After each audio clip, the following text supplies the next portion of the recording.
Plenty of all things, the law of prosperity. This is the spirit of infinite plenty, the power that has brought, that is continually bringing, all things into expression in material form. He who lives in the realization of his oneness with this infinite power becomes a magnet to attract to himself a continual supply whatsoever things he desires. If one holds himself in the thought of poverty, he will be poor, and the chances are that he will remain in poverty. If he hold himself, whatever present conditions may be, continually in the thought of prosperity, he sets into operation forces that will sooner or later bring him into prosperous conditions. The law of attraction works unceasingly throughout the universe, and the one great and never-changing fact in connection with it is, as we have found, that like attracts like.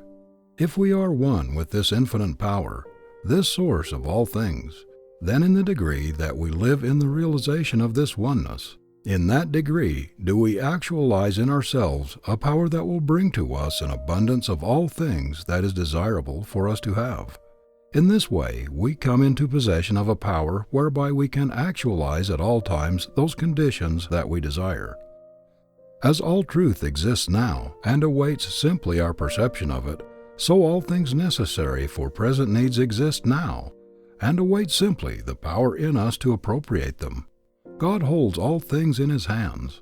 His constant word is, "My child, acknowledge me in all your ways, and in the degree that you do this, in the degree that you live this, then what is mine is yours. Jehovah Jireh, the Lord will provide. He giveth to all men liberally, and upbraideth not.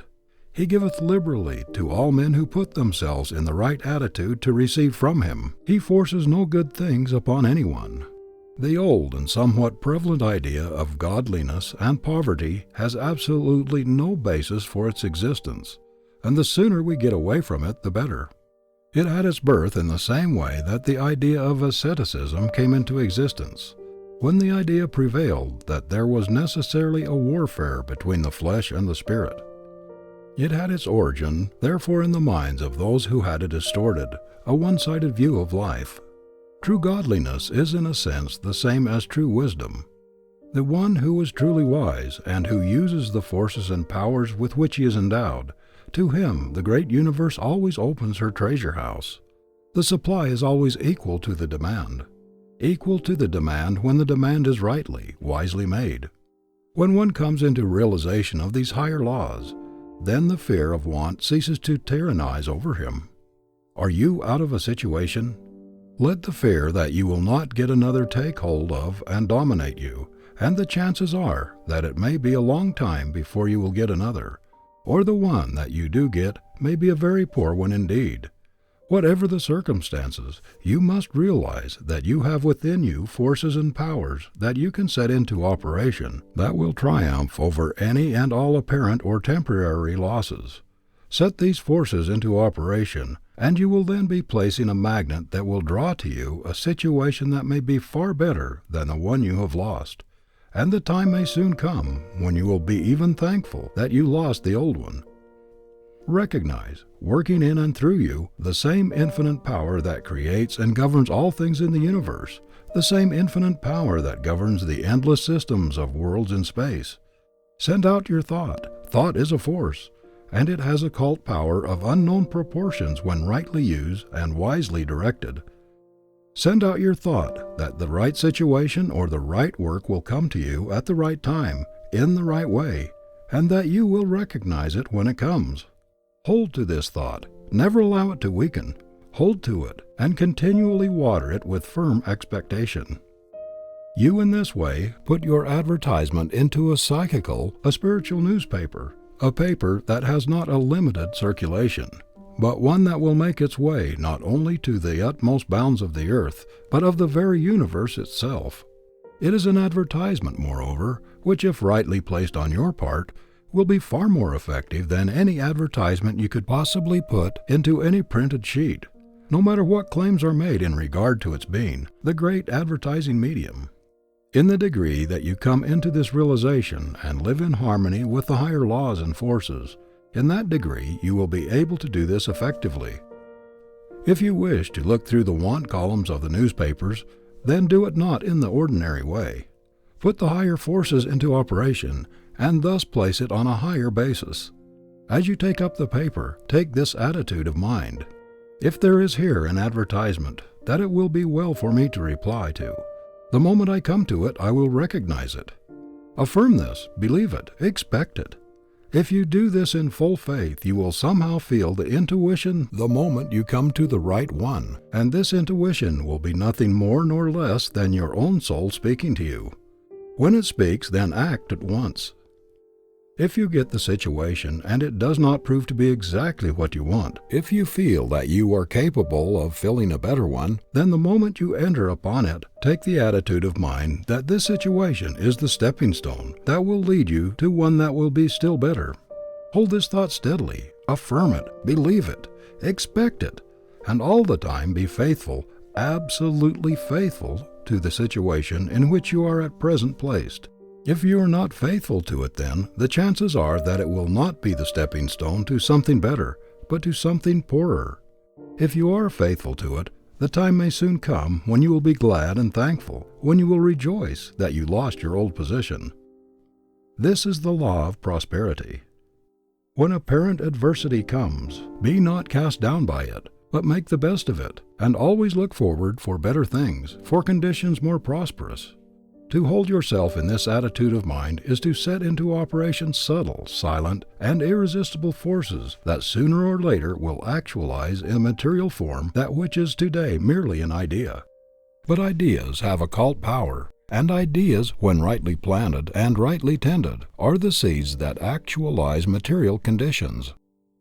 Never give a moment to complaint, but utilize the time that would otherwise be spent in this way in looking forward and actualizing the conditions you desire. Suggest prosperity to yourself. See yourself in a prosperous condition. Affirm that you will before long be in a prosperous condition. Affirm it calmly and quietly, but strongly and confidently. Believe it absolutely. Expect it. Keep it continually watered with expectation. You thus make yourself a magnet to attract the things that you desire. Don't be afraid to suggest, to affirm these things, for by so doing you put forth an ideal which will begin to clothe itself in material form. In this way you are utilizing agents among the most subtle and powerful in the universe. If you are particularly desirous for anything that you feel it is good and right for you to have, something that will broaden your life or that will increase your usefulness to others, simply hold the thought that at the right time, in the right way, and through the right instrumentality, there will come to you, or there will open up for you, the way whereby you can attain what you desire. I know of a young lady who a short time ago wanted some money very badly. She wanted it for a good purpose. She saw no reason why she shouldn't have it. She is one who has come into an understanding of the power of the interior forces. She took and held herself in the attitude of mind we have just pointed out. In the morning, she entered into the silence for a few moments. In this way, she brought herself into a more complete harmony with the higher powers. Before the day closed, a gentleman called, a member of a family with which she was acquainted. He asked her if she would do for the family some work that they wanted done. She was a little surprised that they should ask her to do this particular kind of work, but she said to herself, "Here is a call. I will respond and see what it will lead to." She undertook the work. She did it well. When she had completed it, there was put into her hands an amount of money far beyond what she had expected. She felt that it was an amount too large for the work she had done. She protested. They replied, "No, you have done us a service that transcends in value the amount we offer to pay you." The sum thus received was more than sufficient for the work she wished to accomplish. This is but one of many instances in connection with the wise and effective use of the higher powers. It also carries a lesson. Don't fold your hands and expect to see things drop into your lap, but set into operation the higher forces and then take hold of the first thing that offers itself. Do what your hands find to do, and do it well. If this work is not thoroughly satisfactory to you, then affirm, believe, and expect that it is the agency that will lead you to something better. The basis for attracting the best of all the world can give to you is to first surround, own, and live in these things in mind. or what is falsely called imagination. All so-called imaginings are realities and forces of unseen element. Live in mind in a palace, and gradually palatial surroundings will gravitate to you. But so living is not pining or longing or complainingly wishing. It is when you are down in the world, calmly and persistently seeing yourself as up. It is when you are now compelled to eat from a tin plate, regarding that tin plate as only the certain step to one of silver. It is not envying and growling at other people who have the silver plate. That growling is just so much capital stock taken from the bank account of mental force. A friend who knows the power of the interior forces, and whose life is guided in every detail by them, has given a suggestion in this form. When you are in the arms of the bear, even though he is hugging you, look him in the face and laugh, but all the time keep your eye on the bull. If you allow all of your attention to be given to the work of the bull may get entirely out of your sight. In other words, if you yield to adversity, the chances are that it will master you. But if you recognize in yourself the power of mastery over conditions, then adversity will yield to you and will be changed into prosperity. If when it comes to you calmly and quietly recognize it, and use the time that might otherwise be spent in regrets and fears and forebodings, in setting into operation the powerful forces within you, it will soon take its leave. Faith, absolute dogmatic faith, is the only law of true success. When we recognize the fact that a man carries his success or his failure with him, and that it does not depend upon outside conditions, we will come into the possession of powers that will quickly change outside conditions into agencies that make for success. When we come into this higher realization and bring our lives into complete harmony with the higher laws, we will then be able so to focus and direct the awakened interior forces that they will go out and return laden with that for which they are sent. We will then be great enough to attract success, and it will not always be apparently just a little ways ahead.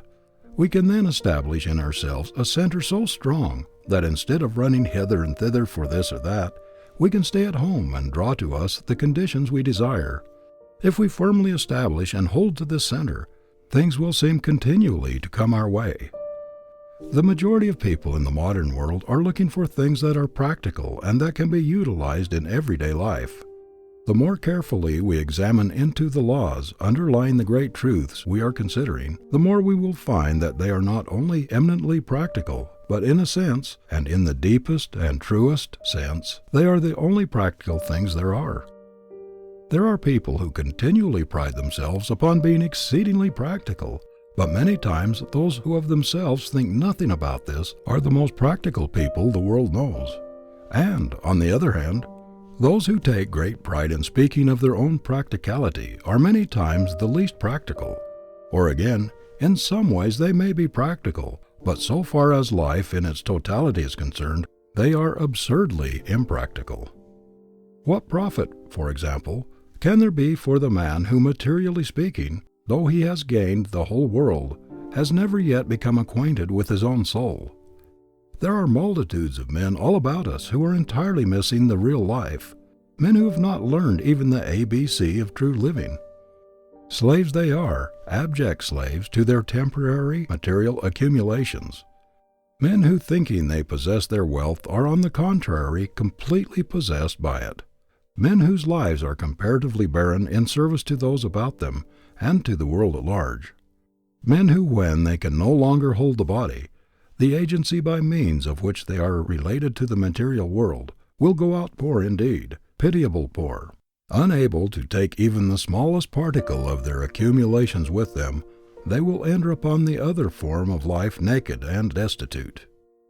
The kindly deeds, the developed traits of character, the realized powers of the soul, the real riches of the inner life and unfoldment, all those things that become our real and eternal possessions, have been given no place in their lives, and so of the real things in life they are destitute.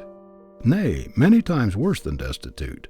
We must not suppose that habits once formed are any more easily broken off in the other form of life than they are in this.